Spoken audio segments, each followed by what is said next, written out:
Get ready. 5 seconds. Start. Mr. Vice Chairman, I also join in paying my tribute to the Bose Commission for doing this monumental work and giving us a report which is very revealing and which points to some of the glaring defects and deficiency in our law and administration which has resulted in large scale fraud on the public as well as on the government. Normally, one might take a cynical view and say that wherever there is profit motive, people always try to amass as much money as they can through various devices, some legal or and some extra legal, in the hope that they might not be caught, and one has to reconcile oneself to such a situation.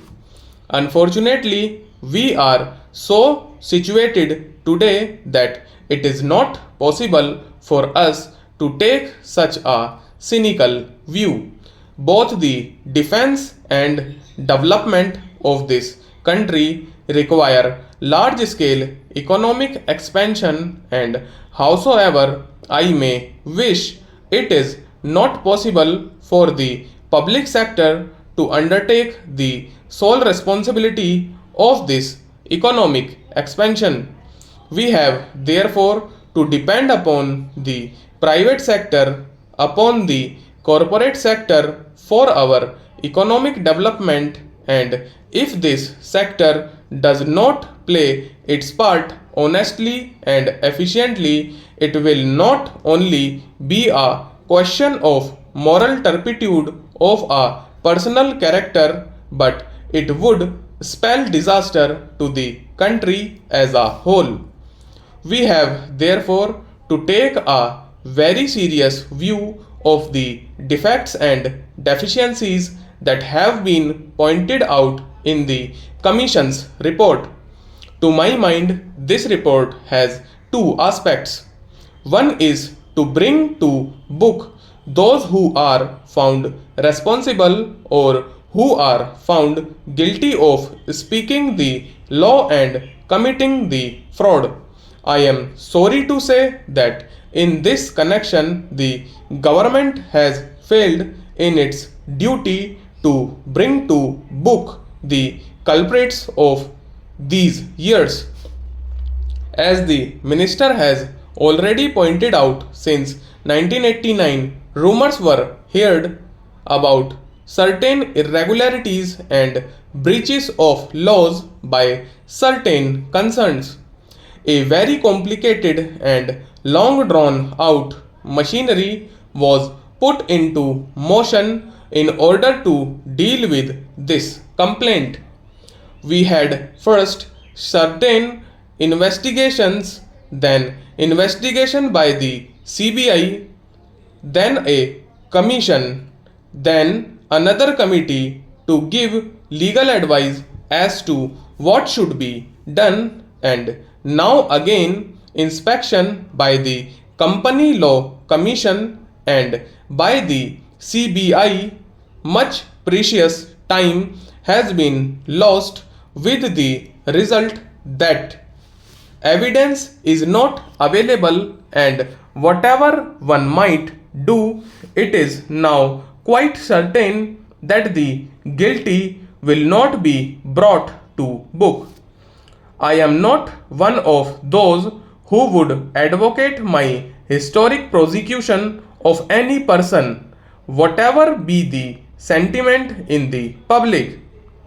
It is the law which has to take its own course, and as far as we, the members of parliament, are concerned, we have only to see that the law does take its course and that the government does discharge its duty. It is not for us to recommend who should be prosecuted and who should not be prosecuted, because we as members of parliament are not competent to do so.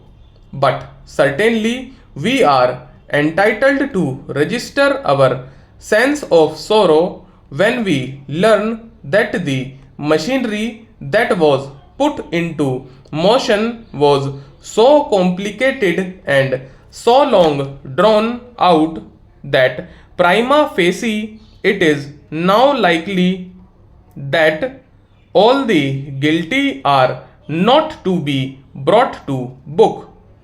Here again, it is not just a question of bringing the guilty to book, though that by itself is a very commendable object, and it is the responsibility of the government to do so.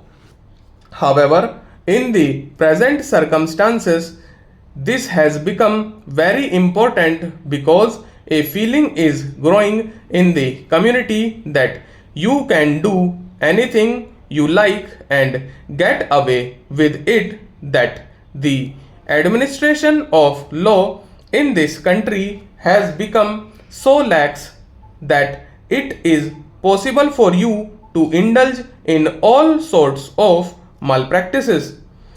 There is no fear of law in the minds of the public, especially in the minds of the business community.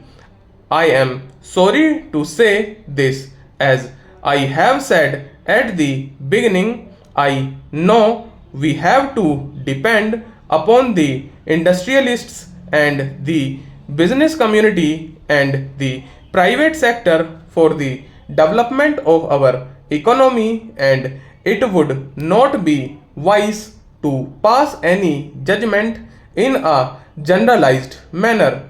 But with all sense of responsibility, I am constrained to say that today, at least in the industrial community and the business community, respect for law has disappeared, and a feeling has grown that you can do anything you like as long as you are clever enough to hide what you are doing.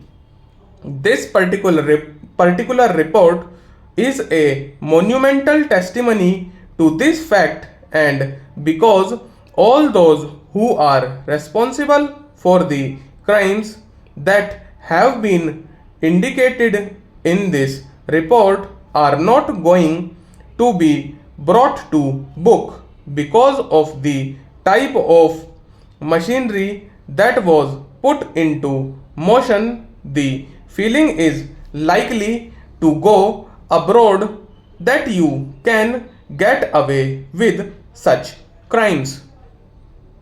Stop.